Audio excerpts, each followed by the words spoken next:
So I think the main thing I'd like you to get out of tonight is think about why you want a battery.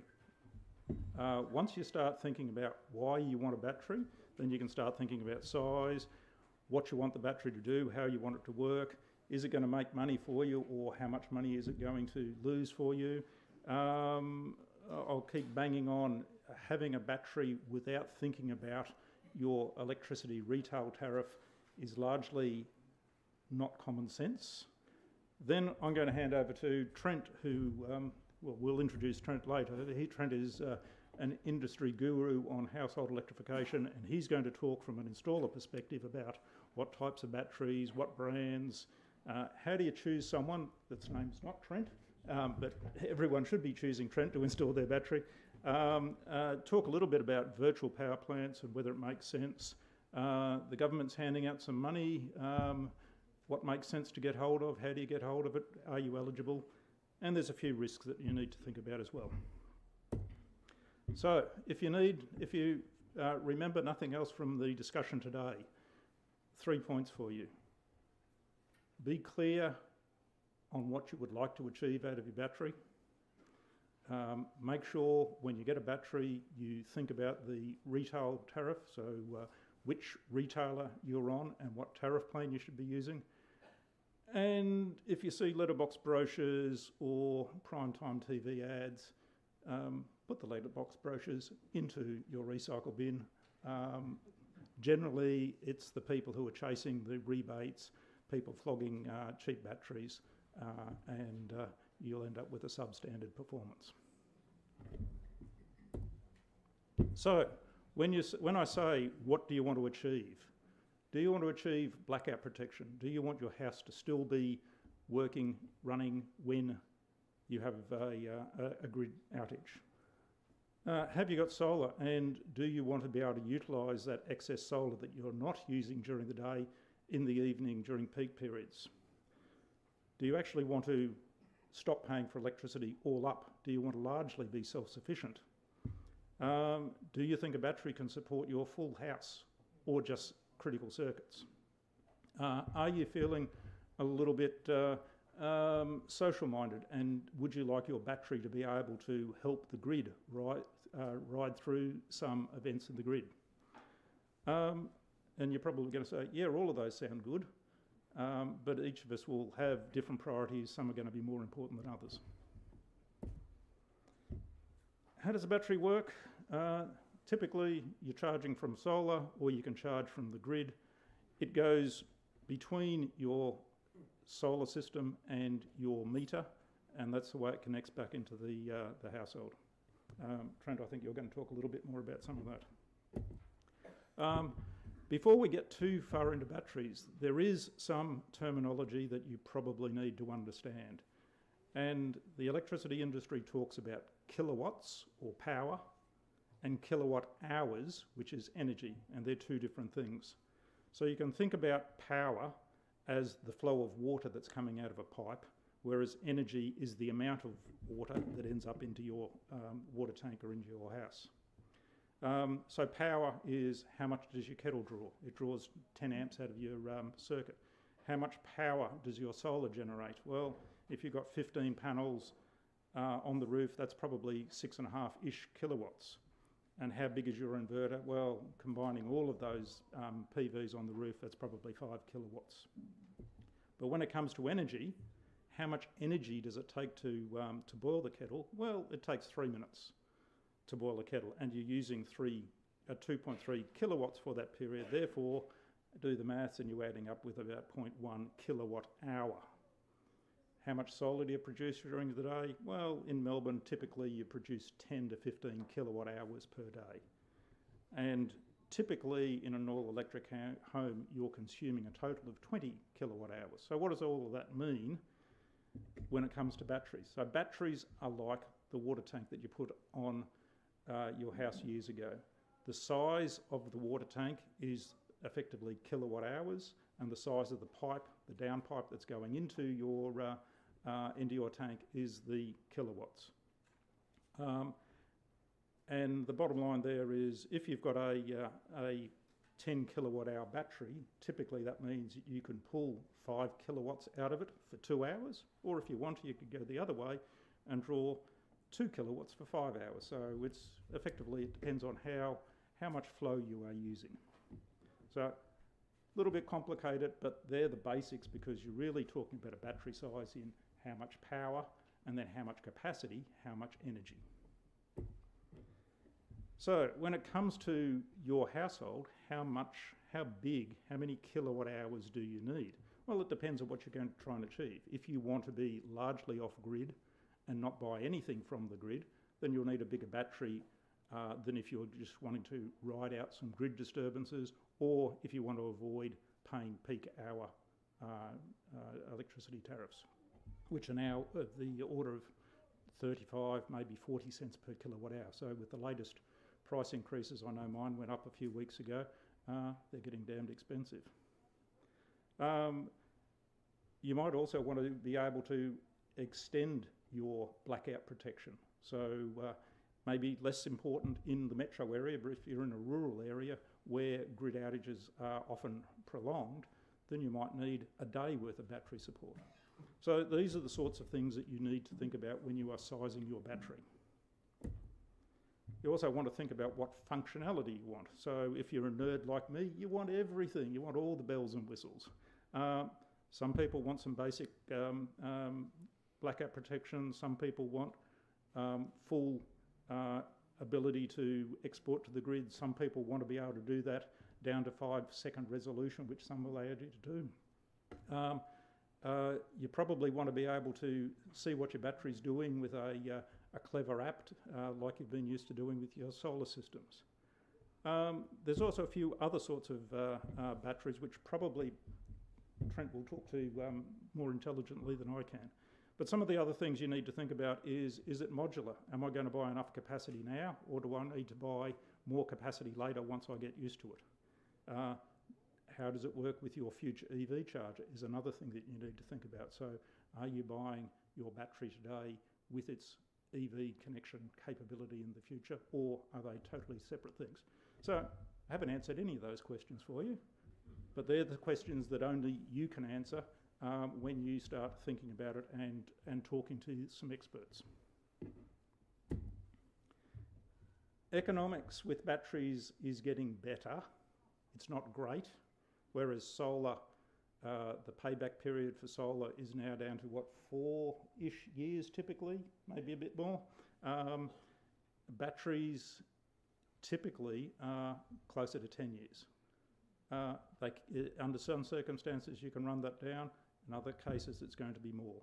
So this is really important when you think about, is this going to be a big investment, and am I going to get my money back, and how important is that to me? So one of the important things, I've put in some links. You can go to City Power or United Energy and download those sort of graphs that I've got there, which is your half hour by half hour energy use over the last 2 years. And that will give you an indication as to how much energy are you using and how much of that might be able to be replayed into battery. So instead of buying off the grid in some of these times, you can then charge your battery from solar and play back. So you can adapt your usage with a battery in a few different ways. It also depends how hands-on you want to be. If you're an energy nerd like me, you might want to look at your battery every few hours. Most people want to set and forget. So there's a few different ways you can go about that, and we'll talk about that later as well. I'm going to keep banging on. Tariff selection is really important. So I've put up here 5 main different tariff types that are in the market at the moment. So flat rate. You pay the same amount regardless of what time of day. Typically in the market today, that's about 25 cents per kilowatt hour that you're paying. And hence it doesn't matter whether you're using power at 3 o'clock in the morning, 3 o'clock in the afternoon, you're always paying the same amount. There's also time of use tariffs, standard off-peak, peak arrangements where it's more expensive between 3 p.m. and 9 p.m. when everyone wants to cook their dinner and heat their house, versus off-peak when there is a glut of electricity from solar in the network. There's a third option, which is like a time of use tariff, but it's got extra levels. So it's a little bit more complicated, but that can make a lot of sense. There's a company called Amber, which allows you to connect your battery and play in the wholesale market. The wholesale electricity market changes every 5 minutes. So your battery can track that and say, oh, the power's cheap now, or even negative price, I will charge my battery, and then 5 minutes later, oh, it's expensive, so I'm going to export to the grid and make a profit. So if you've got the right algorithm, you can buy electricity for -5 cents and then half an hour later sell at 20 cents and you've made a profit. Those sort of things are possible. A little bit precarious because you might end up having to buy electricity at a ridiculously high rate occasionally. So a few different options there. One thing I keep getting asked is, why should I buy a battery? I'm going to buy an EV, or I have got an EV. Why aren't I just plugging my EV in and using that as my battery? Well, the standards are still emerging. My bugbear is, and maybe this is personal, I'm lazy. I only plug my EV into charge when I need it. For vehicle to grid, for bidirectional charging to work, you need to have your car plugged in most of the time so that it can soak up the cheap or free electricity during the day and then export it in the evening, which means every time you get in and out of your car, you need to plug in, plug out. That doesn't work for me. Some people it might. There's a few other disadvantages. I think my bottom line with this is vehicle to grid is something that complements a home battery very well, but in most cases does not replace it. And I think that's probably an opportunity for some one-to-one discussions on that later. That's all from me. I've got a bunch of links of where you could go to for more information that are in the pack, which I'm assuming is going to be distributed later. So let me introduce Trent. Trent's from the founder of All Electric Homes and is a good friend of Electrify Boroondara. How long have you been running since All Electric Homes? Is a few years now? Yep. So Trent's taken the opportunity to look at household electrification, and his team will help you electrify, whether it's an EV charger, a heat pump, a split system, solar, batteries, you name it, anything that you can do to get gas out of your house, Trent will help. Over to you, pal.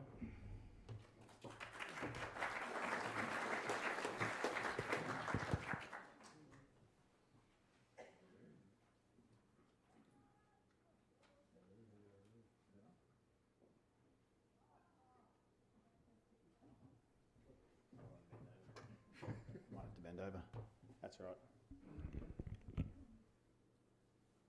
Can you all hear me? Great. Thanks, Russell. Very informative. And I'll just give you a little bit more background about myself. I'm an electrician by trade for 20 years. Over the last 12 years, so I'm a pioneer by heart. I love building things. I love learning things. So over the past 12 years, we've built 3 successful trades-based businesses. So one being electrical, one being plumbing, and one being refrigeration. So up until about 3 years ago, we had these 3 businesses. Thank you very much. And yeah, so we had all the trades necessary to do what we need to do today. And so 3 years ago, we combined them all together and on purpose decided that we would help Australia electrify. Starting off in Victoria first, but we had the recipe there, and so yeah, we sort of understood all the pain points that were out there, and our job now is to make them as simple as possible. And every single day, our team, either a plumber, refrigeration mechanic, or an electrician, we on purpose try to help people save money, so reduce cost of living, improve the health of their properties.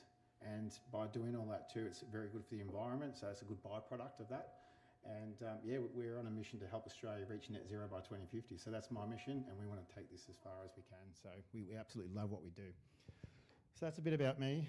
I'll just run through my slides. So I'm sort of going to give you a bit of a perspective around what the installer looks at for batteries. So there's lots of noise out there, and with this new rebate that's just come in, that $2.3 billion in federal funding, it's really shaken up the whole battery world. What we used to talk about batteries 6 months ago, or even 3 months ago, to what we talk about now is completely different. And we're seeing so much different questions be asked from the public, or what do I do? The batteries have a unique way. When you stack them on, it gets cheaper as you go higher, but that presents some problems. And we're going to, I think we might run out of money before 2030 when this funding finishes if we don't try to educate as many people as possible through it. So each month is very different. So just matching the battery to household. So the first thing we look at when an inquiry comes through is how big's your home and how big's your energy demand? Do you have solar? Don't you have solar? And this sort of, what you're looking at here is sort of how we looked at batteries prior to July 1 when this rebate came in. Because batteries weren't very cost effective from a return on investment perspective. They were pushing up to 20 years because they were just so expensive, and now with this new battery rebate coming in, it's really changed the way we look at it. So a light use family, we were putting in anywhere between a 5 to 8 kilowatt battery, and the brands we were using back then were like the Goodwe Sungrows. Good entry level battery into the market. It was cheap, and then we moved up into the average family size home, 10 to 15 kilowatts. There's new batteries always coming into the market. I've listed 3 up there because they're the 3 that we believe are good from a manufacturer support perspective, a pricing point, and just brand equity and recognition there. And then we talk high electrification households that are pretty much fully electric. We've got an EV car on the horizon. So basically any house that has full air conditioning, like a full refrigeration, if you've got ducted refrigeration or even a bunch of splits like you see on the wall up there, they actually chew through energy, especially at night when it's cold. If you don't have gas ducted heating, which hopefully if you do, you're going to get rid of that. When you go heating and cooling with a HVAC system, it does chew through. So if you are a heavy user of that at night, then you want to get a pretty large battery to be able to support that. So every home's different, guys, so it's important that we understand all this. Just some different types of batteries. So you might see the terms AC, DC, coupled hybrid, all that sort of stuff. I won't go in too depth of detail, I won't confuse you, but basically AC coupled battery systems are like your Tesla Powerwalls, and they're connected to, so if you don't know power, there's AC power, which is your 240 volt, the stuff that's inside buildings, and your DC power's like your car battery. So 2 different technologies or 2 different types, and they do 2 different functions. So when solar's up on the roof, it's a DC generated electricity supply, and it's got to come down to your household, and it's got to get converted into AC in order for it to feed your home. So that's essentially how electricity works. And so there is a conversion that needs to occur to make this happen. So the AC batteries are good for your Tesla Powerwalls. And then we've got a DC coupled system. So this is good if you've got like new builds where you don't need to, so when the electricity comes from the power on the roof, it can come down and charge the battery straight away. So there's no conversion that needs to take place. It's generally a little bit more efficient because it doesn't need to go through a electronic system to get the result it needs in that battery. And then the third system is a hybrid system. These systems we use in lots of retrofit situations. So if you've got an existing inverter that it won't talk to a battery, and so basically we will pull your old inverter off and put a new hybrid inverter on that can talk to a battery in that sense. What we're starting to see a lot now, and I've put the SigEnergy battery up there because as technology is advancing further and further, battery manufacturers are getting a lot smarter about what they're doing. So essentially, the easiest thing is to be able to put an inverter on the wall that can handle everything. And the hybrid systems are basically doing that. They can handle AC coming in, they can handle DC coming in, they can bypass charges and go straight to charging the battery from the PV on top. So yeah, there's 3 different types out there. Everyone has a different solution. It just depends on what's going on your particular site, what you're prepared to spend, and so forth. So they're the battery systems. So I just want to talk about warranties with the batteries. So a lot of time, when things go wrong, people don't really know what to do. And warranty is super important, guys, because there's so many batteries coming out right now. Like weekly, we're getting called going, "Hey, we just bought this new battery in the country," right? And they're all these startups, and they're trying to. They're important because they will. Every other person will bring something really good in, and it might be a winner like what we're finding with this SigEnergy battery. Warranty is so important because when things go wrong, you want to make sure you've got the support there. And a good installer will guide you through the warranty process. So essentially, if you have a problem with anything, and this is not just batteries, this is any technology you have in your home, if something goes wrong with it, you should be calling your installer first, just to check in with them and see how they can help you. If it's not an installer fault, the manufacturer will kick in and play the game here. But your installer should support you through that and connect you through that process. And then they should guide you through that until you're finished at the end. Now, what can happen a lot of the time is once the manufacturer takes over, so if it's not an installer issue, the manufacturer will go, "Yep, we've got this." They generally have a network of warranty installers to come and help. Sometimes, or most of the time, they don't communicate that to the original installer, so they sort of lose a bit of sight in what's going on. So if you find yourself in those situations, it's always good just to check in with your initial installer, just to make sure that they're there and understand what's happening. I basically just talked through all of that slide there, so I'll go to the next one. Oh, sorry, no, I didn't. Yeah, sorry, I did. Yeah. So installer responsibility. So they should support you. You got your manufacturer, and then you got your responsibility. Because sometimes people, the customer just expects the installer to do everything, and then, like I said, there is a little bit of a disconnect there. So it's important that all three of you are engaged in this process. So I have seen many times, it happened to us too. Like customers get a bit cranky because sometimes we again disconnect from that process. So it's important that we all talk. Some common pitfalls with batteries we've seen, and Russell did touch on this. So if you get a battery that's too small, it's not going to do its job. So again, if you're a heavy user at night and you're using heaps of power, because again, the biggest power consumption in your home generally is your heating and cooling, and we tend to turn that on at night, especially in winter. So if your battery is too small, you'll generally run out of your battery within 2 hours after the sun goes down, and then you're in a spot of bother there. So tariffs, again, important. If you don't match your plan right, you're not going to get the benefit. Switching retailers and playing with tariffs can actually increase your cost by 20% sometimes. So it just depends on how well connected you are with supporting that, and how well you want to be an energy nerd and monitor that every 5 minutes. And then blackout protection, that's also important. Batteries, nearly every battery now has blackout protection. So what that means is when you lose power from the street, your house will still operate for a certain amount of hours, depending on what you've got on that blackout protection. So if you want to have blackout protection that will get you through the next 24 hours, we only choose the selected circuits that you think are essential to you. So essential circuits to me would be lighting and my fridge. And if you have a wine cabinet somewhere, you might want to keep that at optimal temperature. But yeah, so these things are important, right? So you've got to make sure you talk this through with your installer and make sure you're getting the things that you need protected. Now, if you've got a big battery, 50 kilowatts, maximise on the rebates, you can probably protect your whole home. And that way, you wouldn't even know the power's out. You're just running. All your neighbours are off power. You probably have a line up out the street wanting to come in, right? Charge them $5 to pay for your battery you just installed. So blackout protection is a thing. There are still a number of batteries out there that don't do it, and some installers, again, so it's hitting cost right or not being there at all. You might see a quote that's really cheap, $2,000 cheaper than someone else who's quoted you, but that could have blackout protection in there, and the other one won't. So make sure you ask that question. And the way I see it, every battery that goes in now should have blackout protection in it. You should be getting it. So it's good because you're not relying on the grid all the time.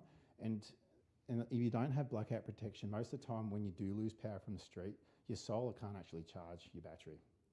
So if you have it there, you've got that ability to actually be fully self-sufficient. You could actually kill the connection out to the grid and survive on your solar and battery setup forever. They won't let you do that here in Metro Melbourne. out further as you go, they will actually allow you not to connect to the grid at all. But at the moment, you still got to be grid connected. And future proofing. So if you are bringing EVs in, again, that's a different story. Vehicle to grid, lots of people ask questions. I don't like providing too many answers to that because I like to see, once it's in, see what's going on out there to provide advice. So vehicle to grid is all about behaviour, I believe. It just depends on what you're doing, how far you're driving. If you're withholding from a battery now because you're waiting for vehicle to grid to come in, what happens when you're out driving or you're away somewhere with your electric car? You don't have a battery connected to your house, so you're not going to get the benefits there. So just think about that. If that's a barrier for you to make that step, just think about what that can look like when it comes in. So incentives. I've got two up there because that's sort of what relates to solar and batteries. So 1st of July this year, the federal government announced that they're going to give $2.3 billion to the economy to support battery adoption. And it's been very successful to date. There's been over 20,000 batteries installed in the first 4 weeks of the program running. But what we've seen through that, and what I've seen through that, is some people taking advantage of the scheme. And listen, it's going to happen. We see it with every single government scheme. People will take advantage of it. We're seeing a lot of people oversell batteries because of how the rebates stack. And just, the way I see that, if you're overselling a battery to a house that doesn't actually need it, you're taking someone else's potential rebate, because these rebates will run out, and they're here till 2030. But if their funding runs out prior to that, because people are taking too many bigger batteries for their homes, there's going to be a lot of batteries in homes that you won't even probably charge them off your solar, because we are seeing batteries like a 48 kilowatt battery on like a 6 kilowatt solar system. Solar system will never charge a battery. It won't, unless you're on an amber deal and you're getting your free energy between 11 and, is it 11 and 2? 11 and 1. Yeah, so 3 hours. Some people think, oh, that's a great idea, let's do that. But the inverter on your battery, if it's rated for 10 kilowatts, it can only pump 10 kilowatts an hour back into that battery. So if your battery is way too oversized, even if you're getting free power, it can only maximum do that. So if you're going to oversize your battery and you want to play the VPP deal, you need to upgrade your inverter, like a 30 kilowatt inverter, so more energy can get into that battery. It charges the battery faster, so more can come in at the top, to make sense. So yeah, there's some things to consider. If you've got people coming to your house and trying to sell you big batteries, it's great, but just make sure it's actually going to be worth it for you. Make sure you're being responsible with it and you understand what's actually getting put in. Solar Victoria, this rebate's been around for many, many years.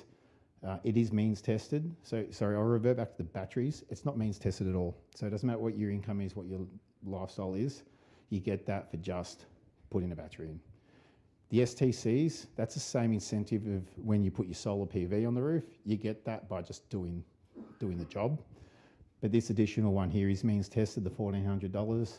And that's essentially, you've got to be earning under 210 grand per year on combined income.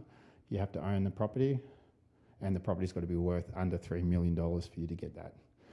So if you've got an old, outdated solar system and you want to upgrade to a new one, and you haven't claimed this in the past, you can still claim it.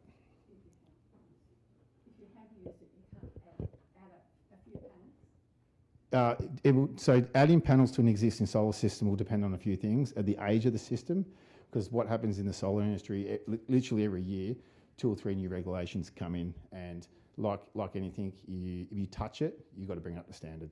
So some systems you actually can't add to.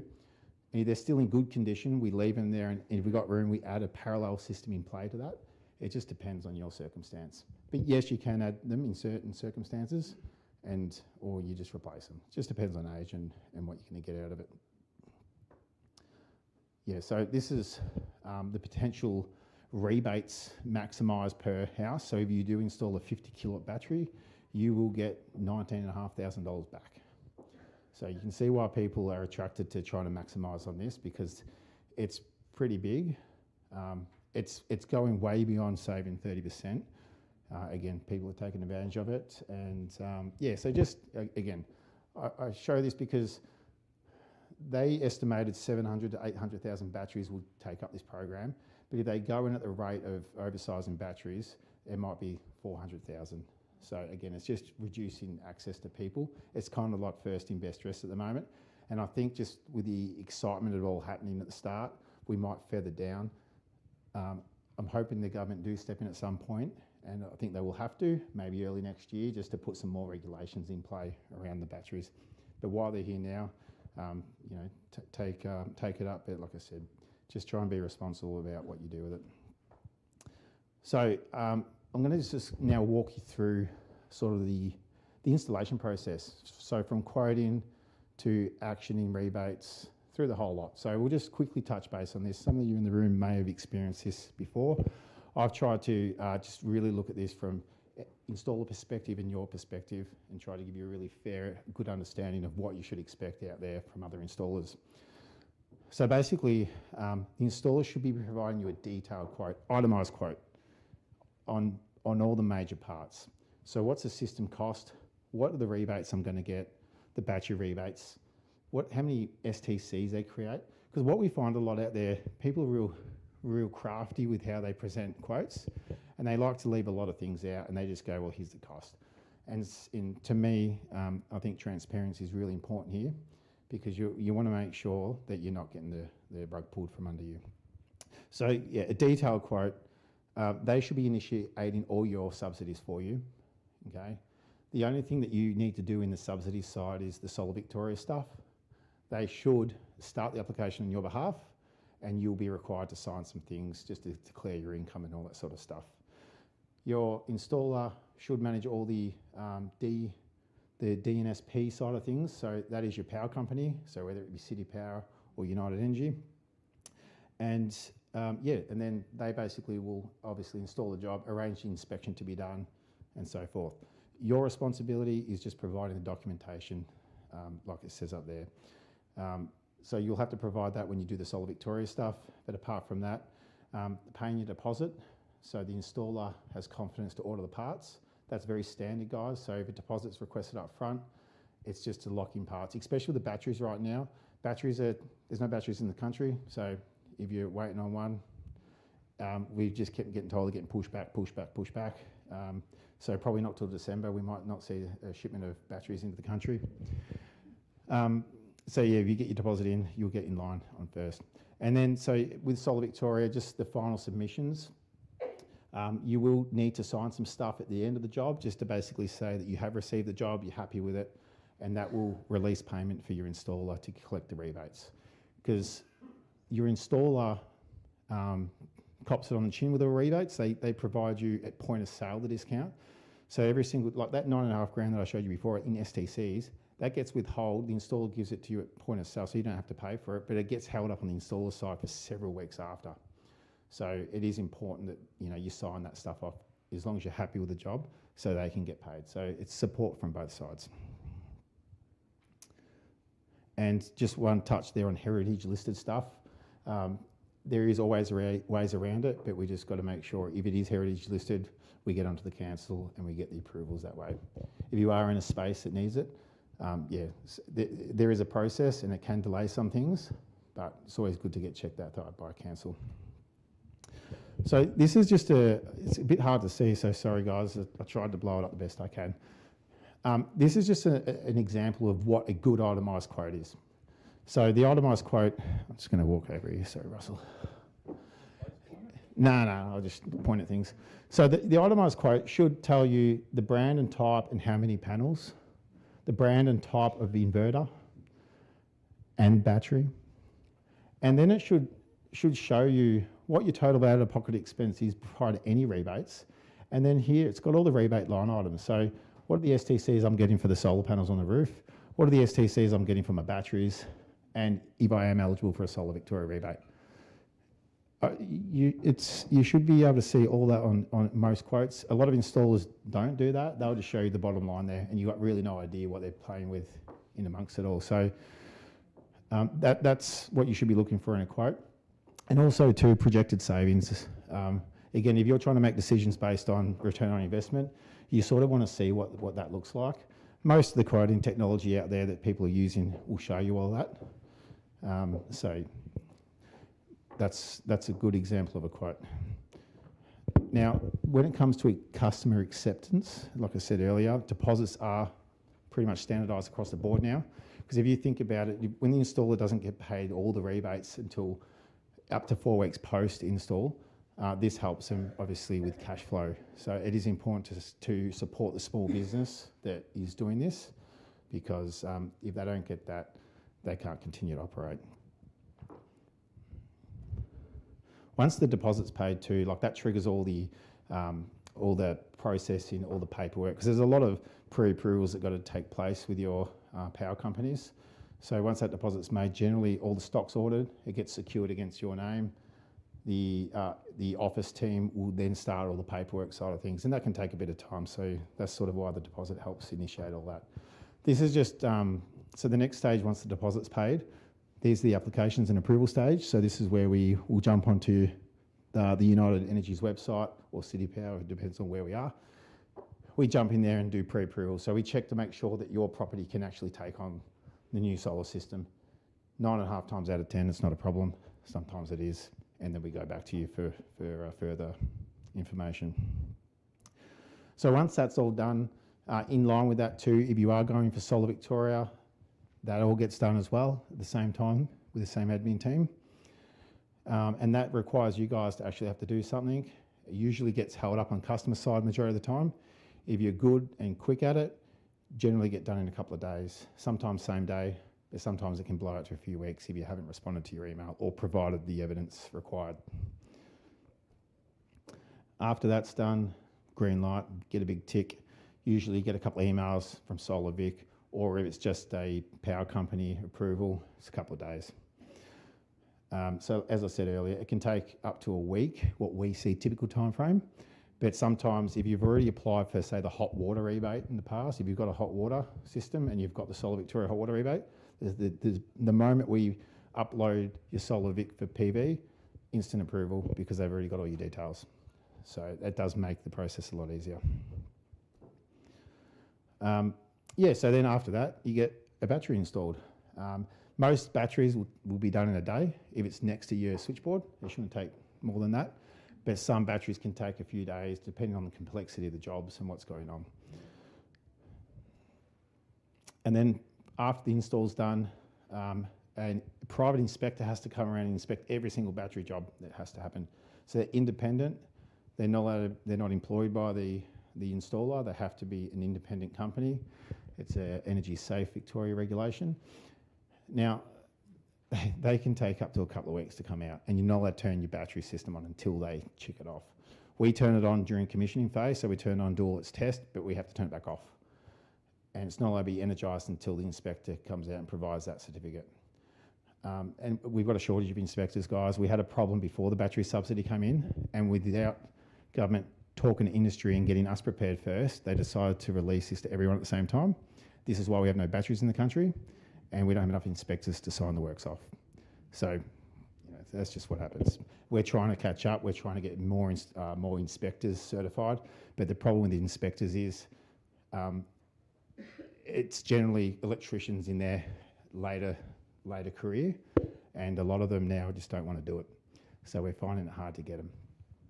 So if you know if anyone wants to do it, it doesn't take long. It's about a 6-month course on top of your electrical license, and it's there. And then at the end, once everything's signed off, up to a few weeks later, the installer will get all those subsidies paid back into their account. So, and I highlighted this because it is important that you choose an installer that is reputable, because if you're not managing this right from a company perspective, you can lose a lot of money quickly because of cash flow. If you're not planning this right as a company, yeah, and that's a higher risk for you guys to play with. If you're working with an operator that's not handling the administration side really tight, they might not get paid up to 16 weeks from jobs. And if they're struggling like that, it can impact you guys, because that installer could drop off and disappear. And we see that a lot too. Happened to you. It's hard to pick, guys. You know, I don't know how to look for it, but just be aware of it. So it's just reputable installers. And again, too, I think it's important that you've got to give new and fresh people a shot here. I'm all for it. I love bringing people up and giving them opportunities. We try to encourage. If I see a smaller company working in this space, we're there to support them because that's really important. So I've just got a couple of different battery costs to give you guys an idea of what you should be paying. Don't hold me to this. They all vary depending on where they're going, distance from board, all this sort of stuff. But these prices up here including the STC rebates. So if you're getting a Powerwall put in, Powerwall 3, expected to pay anywhere between 14 to 15 grand after rebates. Your SigEnergies, which is a new upcomer into the market, it's the Tesla killer. If you hate Tesla, I'd be going to Sig. I drive a Tesla and I try and hide it sometimes because it depends on how people feel. Oh shit. Yeah, so your SIGs are, so you've got more power coming out of those guys and they're priced a little bit cheaper in the market and they actually do have better features. They're still growing and emerging. 6 months ago, I was still sitting on the fence with them, but what I've seen with this battery, 1st of July, these things are just sold like hotcakes. They're one of the best sellers in the country right now. Because both those systems, the Powerwall 3 and the SIGs, are AC/DC coupled, so they can actually do everything, and the SIG can do a little bit more. And then you've got the Sungrow battery there. That's on the right. That's a much cheaper battery. It's not AC/DC coupled like the others, so it has its limitations. But if you don't need the type of battery the other two promote, they're a really good battery value for money. There's even a cheaper one called Goodwe. You can get a Goodwe 16 kilowatt for about 7 grand installed after rebates. So again, very, very good from a cost perspective point of view, but they just missing some features. So they're the three that we like. But yeah, there's heaps out there, guys. So just take note of those prices. If you're getting things that are way beyond that, question it. If they're cheaper, well done, you've got a bargain.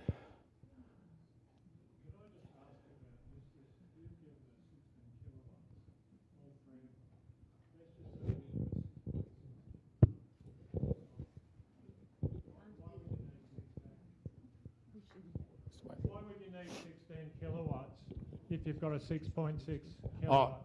You possibly wouldn't. It will depend on your load in the house. I just tried to give... Maybe I can jump in and slap you on the wrist here because you use kilowatts rather than kilowatt hours. So the Powerwall is kilowatt hour, the SigEnergy is 16 kilowatt hours. So the 16 kilowatt hour SigEnergy... The 16 kilowatt hour battery in the middle is the one that I've got, which is an 8 kilowatt, 16 kilowatt hour. So like I said in my presentation with the taps, difference between kilowatts and kilowatt hours. So the power... What you're saying is you shouldn't go below 16 kilowatts. No. From a battery, could you go lower than that? Yes.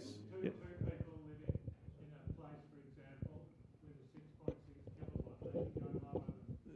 You could, yep, absolutely. But they all tell you that to be aware of the future.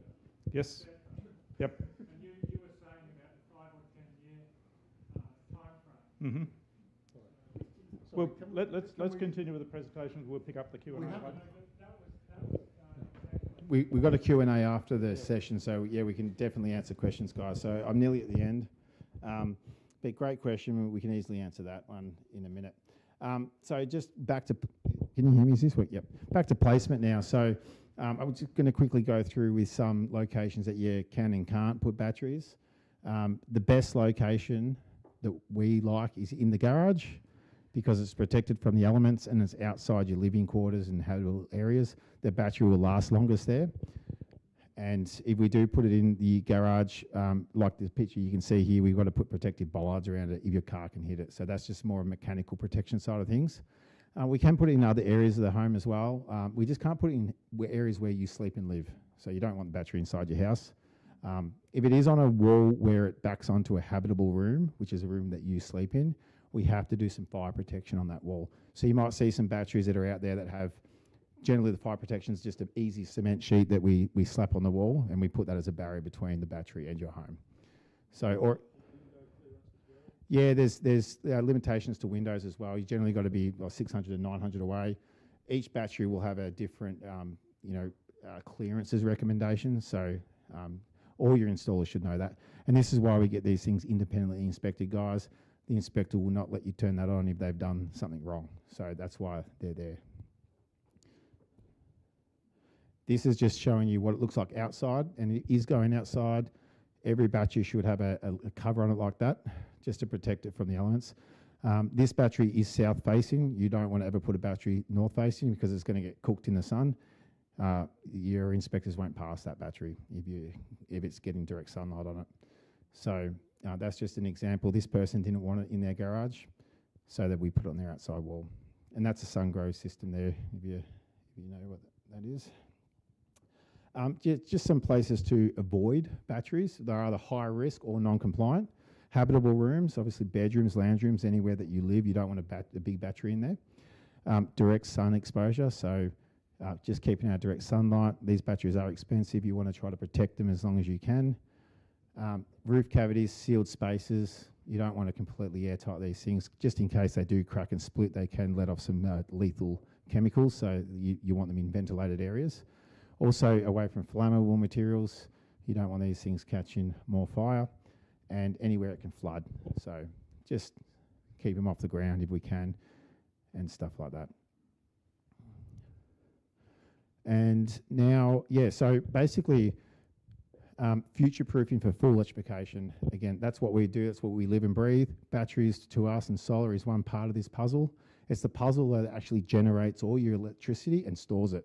So it's a very important piece, because if you have an all-electric home, the only way you're going to get that cost down lower is solar and battery. You're generating free electricity from the sun, you're capturing it, you're storing it, you're using it at night. And that's how an electric home works. And that's me done, guys.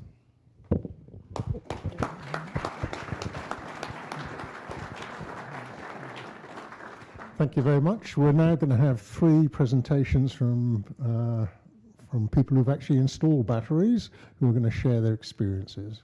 Will Carolyn Ingvarson come up, please?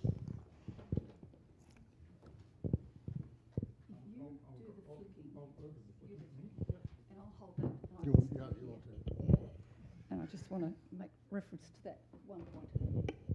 Is this going? Right. Well, I'm not nerdy, so this is going to be about pictures and the story in what I hope is 3 minutes, so hang in there.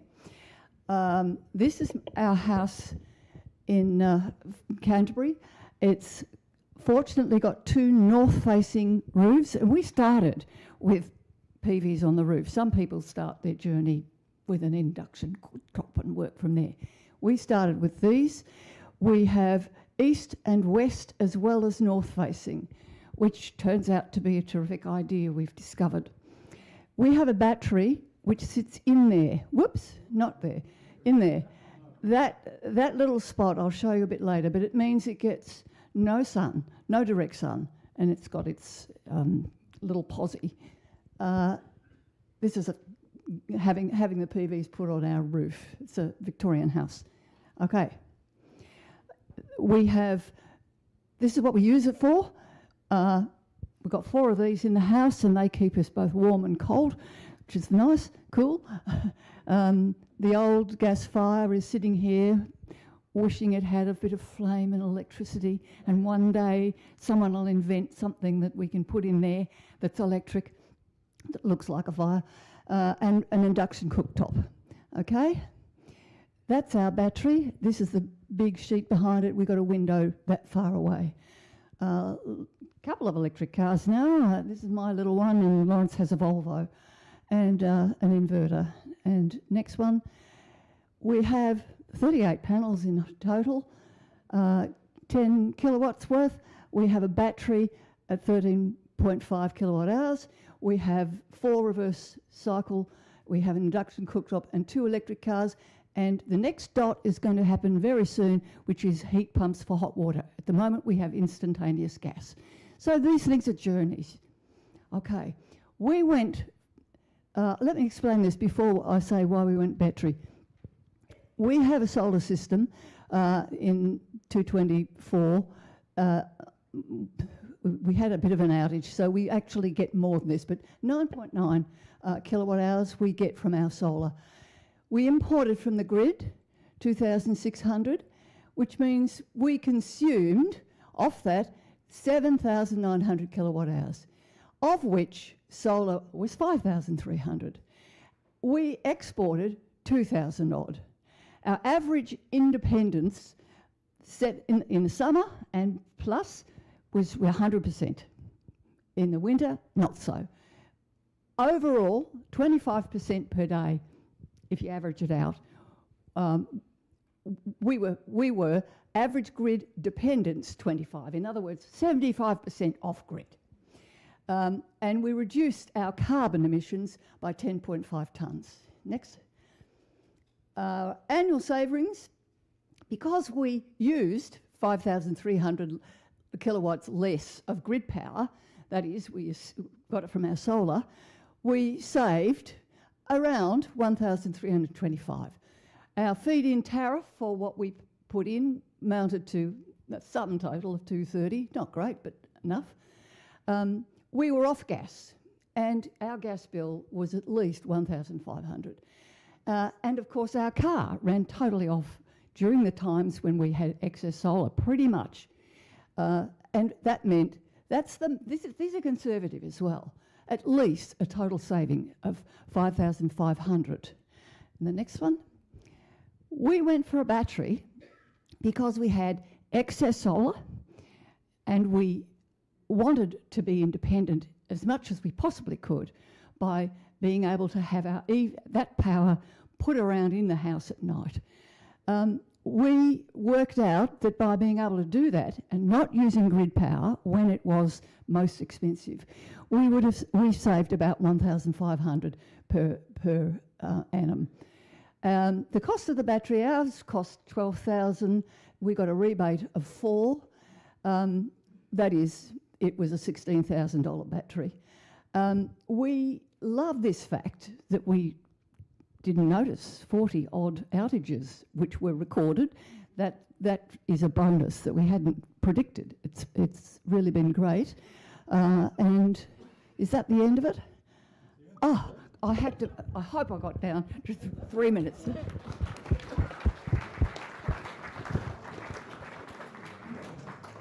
next battery owner will be Glenn Curry. One thing I forgot to show you.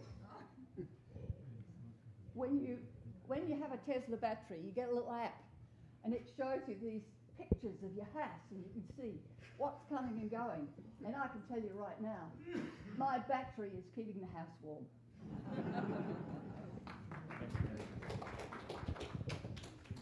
So my name's Glenn Curry, and we've had a battery just over 12 months, and I've been looking at the performance of that recently, and looks like we're pretty much, if we talk about off-grid, not importing any energy at all relative to what we export. So we're basically equal amount of energy in versus out. So the majority of the export is in the summer, and the import is in the winter. And so what's quite interesting, if we think about the solar, there's a lot more energy in the summer versus the winter.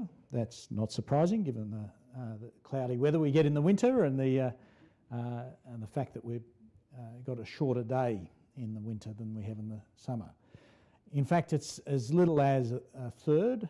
So a summer's day or a spring or an autumn day can produce easily 3 times what a winter's day is. And this has the impact of then a question of how do we manage the power with a battery. It's got very different implications in the summer versus the winter, and I'll try and just communicate that one point. What is it? What is the use of that battery in different seasons? So this image here, which is a little bit blurry, but we've got solar panels on the north side and on the west side. So that's our house there. Perhaps if you could move through to that's the battery, an image of the battery, TNK, and if you could move through to the next image.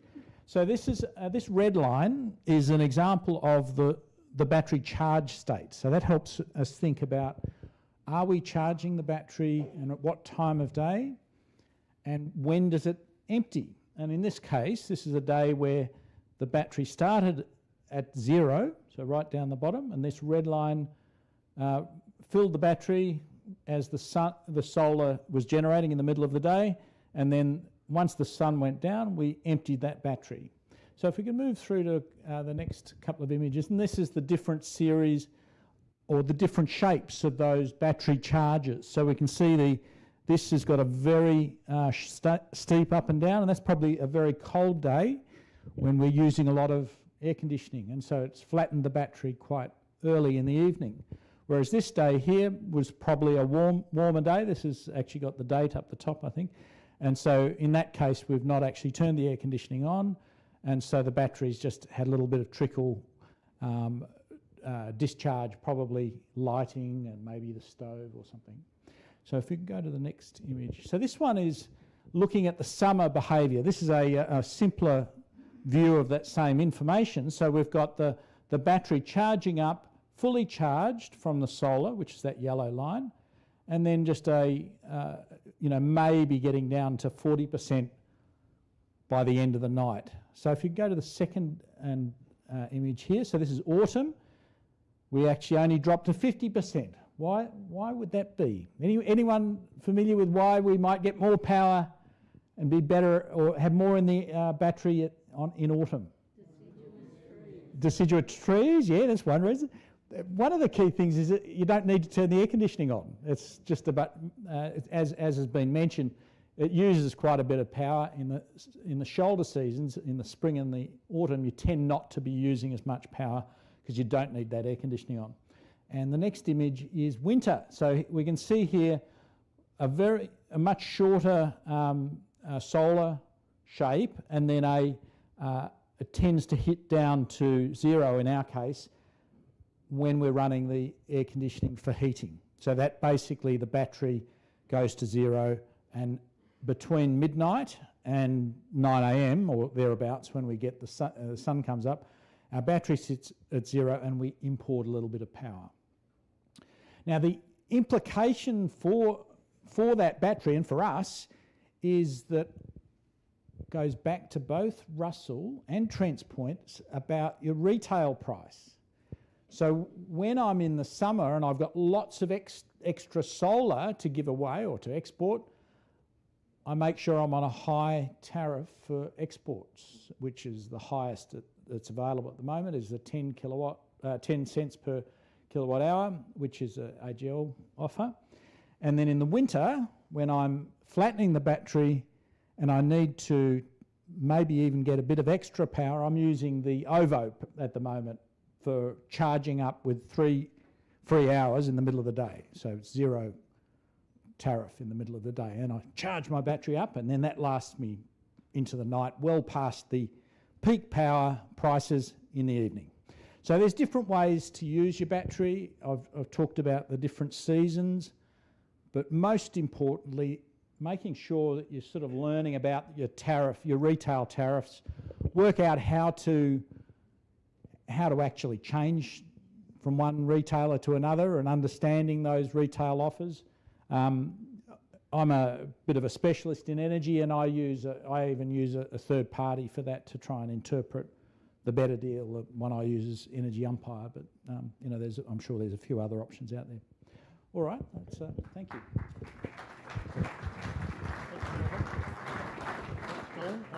Russell's going to come back now and tell us all about his battery. I'm assuming that you are only using a split system for your heating, is that right? Yeah, we're fully electrified. You're fully electric. Okay. Thank you. So it's me again. Lucky you. You'll be unsurprised that that one's off. We're back again? Yeah. So I spent a fair bit of time researching to find out what I wanted to do. So I had a 14-year-old 3 kilowatt system. Like some of us here, I had the luxury of being on a 66-cent feed-in tariff, which really hurt when that disappeared.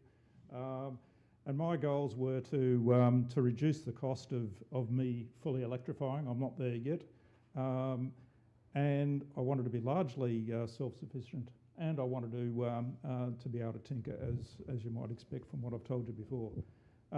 So the things that I took into consideration were what was the size going to be for my battery, my solar system, what brand. Country of origin was important for me. A lot of batteries coming from China, few from Mr. Tesla. Unlike someone in the crowd, I'm definitely an anti-Musk rather than anti-Tesla. There's also an Israeli battery and inverter company, which I'm not enamoured with, but everyone do their own politics.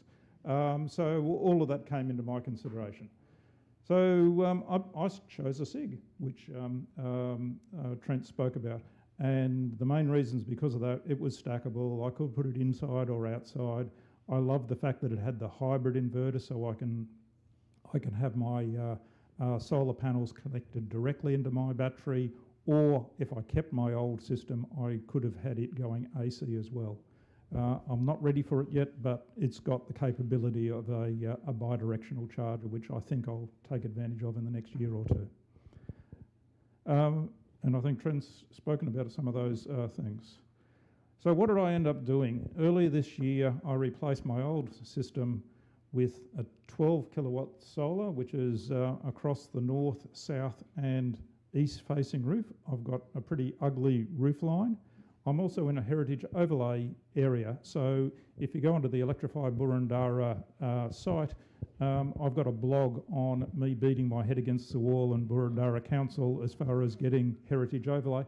I was indignant, but it's pretty straightforward and the process works. And in the end, I'm a convert that you probably should have a planning permit for doing stuff in a heritage area. So I got over myself. I've got a 7 kilowatt charger for my EV charger in the car park. I've got blackout protection. I've got I've got 3 split system hot waters, and I've got split system air conditioners and a hot water system. I've put this slide up before. What I have chosen is a solar soaker tariff, which I'll go into in a little bit more detail, like right now. I've got what Glenn gets, except I've got it all in one retailer. Glenn swaps between 2, I've got it in one. So what I've got with this tariff is I get 3 hours of free electricity between 11 and 2 every day. And during that period, I almost melt the grid. I charge my battery. This time of year, my solar will be lucky to charge 25% of my battery. So this time of year, if I'm running my split systems overnight, whatever else, I need my battery fully charged, and solar will just not cut it this time of year. So I fully charge my battery by 2 o'clock with free power. I also have the heat pump hot water running flat chat during that period. I'm charging my car. I'm convincing my wife to run the dishwasher at that point of time. So everything runs during that time. On this tariff, I get 15 cents per kilowatt hour if I export between 5 p.m. and 7 p.m. Now that's no good if you've got solar, because unless you've got a west-facing solar panel in the peak of summer, you're not going to be exporting anything between 5 and 7. But because I've got a battery, I can discharge during that period. Now, during winter, I don't want to do that because I'm using all of my battery capacity to power my house. But in summer, when I'm not running the split systems, I can export at 15 cents per kilowatt hour during that 2-hour period. They always also give me $1 a day bonus if I do not draw any energy from the grid between 5 and 7 in the evening as well. So all of that means my experiment's working. During April, I actually made, what does that say? $8 credit. Compared with, it was $9, I haven't got my glasses on. Compared with last year, I paid $55. In May, I got a credit of $15. I was away, so I was exporting during that 5 until 7 period. I was in Europe for a bit of that. Compared with, what's it say, 63. In June, credit again, compared with a big lump. And July, a small debit, because I did need to buy a little bit of power. I just got my electricity bill from these guys tonight, and I have a credit of $2 for this month. I bought zero energy, effectively zero energy from the grid, apart from that 3 free hours for the last month. I'm loving my battery. And of course, with all of that, that's also charging my car once or twice a week. So that's saving me about $2,000 a year in that. So if you look at this, all of this says that I'm saving about $1,000, $1.5 a year, but I'm also getting free charging in my car, which is saving me $2,000 a year. Is it going to get me my money back? Probably not, because I got in before the Bowen battery bonus. So my battery cost me about $6,000 more than it would have cost me now. Anyway, I'm loving it.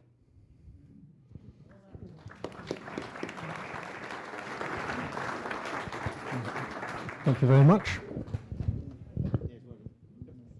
Thank you very much.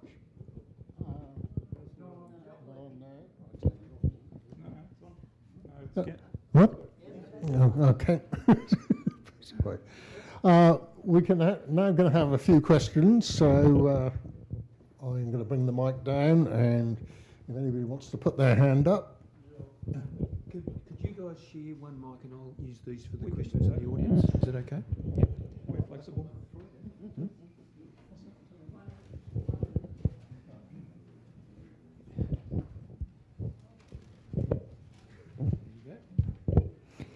Hi.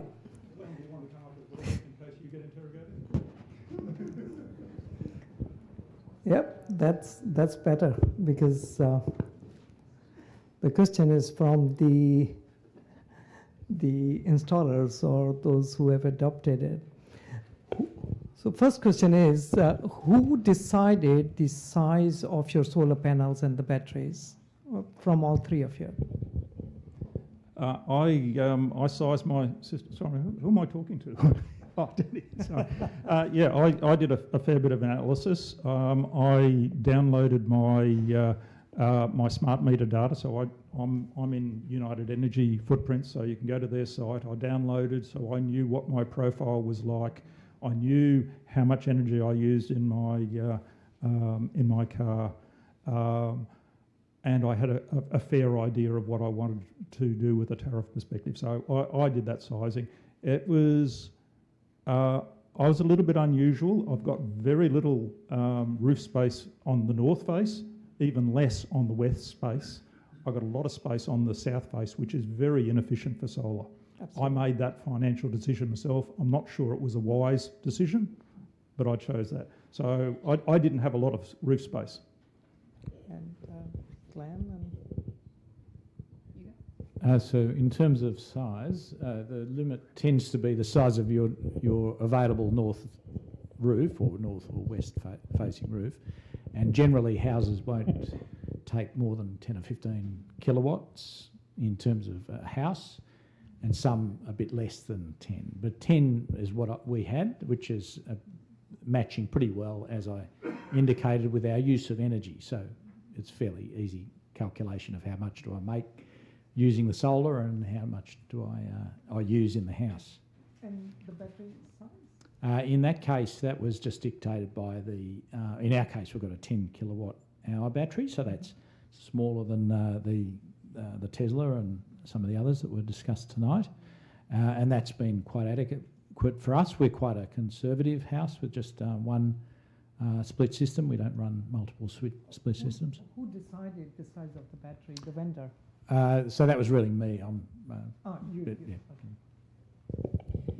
We took the advice of people that we were talking to in the industry who said at the time that City Power said 10 kilowatts, no point in doing any more, and our roof only took that much, sensibly. And the battery matches the system on the roof filling and how much we use. We used our power bills to work out what sort of kilowatt we used and whether the 10 kilowatts was going to make it or not. And so you get a rough idea of what your usage is. Particularly if you have to get off gas, you have to make a bit of a guess what's going to be. But we worked out that it matched, and the installer was incredibly helpful in being able to say what the experience of people like Trent in the industry have, and we found that very reliable. And of course, we couldn't just go and get big batteries. At that stage, you want to get a battery that you can afford, and one that's going to do the job and be the right size. And people like Trent are incredibly valuable. Yeah, I'll just add to that from the installer's perspective. If you want to do it right, if installers aren't asking for your energy bills, they're not balancing the system properly for you. So it starts with getting your bills and understanding that data. We've got technology now and AI that can manipulate that data and tell us exactly how things are going to look. It's very much advanced these days. And even if you are on a transition to get off the gas, we can run COP analysis on, we know what a megajoule is and how that converts to energy and electricity. So we can run all this stuff in the back end. We've got systems in place right now that can say, if you remove your gas ducted heater and put a split system in to replace it, we can be pretty accurate to tell you what that energy consumption is going to be, so we can help you future-proof sizing up your systems. So if people are selling your solar and or battery and not asking for your bills, they've got no idea. And then they're going to sell you a system that's not designed for your energy use and your behaviour. Because when we get your bill data and you give us permission, we can actually access your meter and understand hour by hour what you're doing in your home. I'll give you an example. We had a customer come in, her bills were through the roof, and she had, she just said to us, I want this and I want this. And we're like, well, give us your bills first and we'll tell you what you need. You know, again, going around to industry, talking to people, everyone's just, I've got this, that's great, but everyone's got a different need. And, it's not like a cap, one size doesn't fit all, it's like a pair of jeans. You got to suit them to your needs, right? So we got a bill data and we analysed it, and we said, giving you solar is not going to solve your problem. You're still going to have high bills, because what caused the issue was that she owns a gym. She just bought a sauna, right? She hops in the sauna at 5 a.m. every morning for an hour. Now, if I was to put solar on her roof, I wouldn't have solved her problem. So that stuff's really important. And again, I'll just go back to it. If they're not asking for your bill data, they're really not looking at your system properly. And this is where let's just over-engineer it, oversize it. Who cares? So that's just my take on that. Can we have someone from the other side of the room, please, so we give everyone a chance? There you go, Bruce.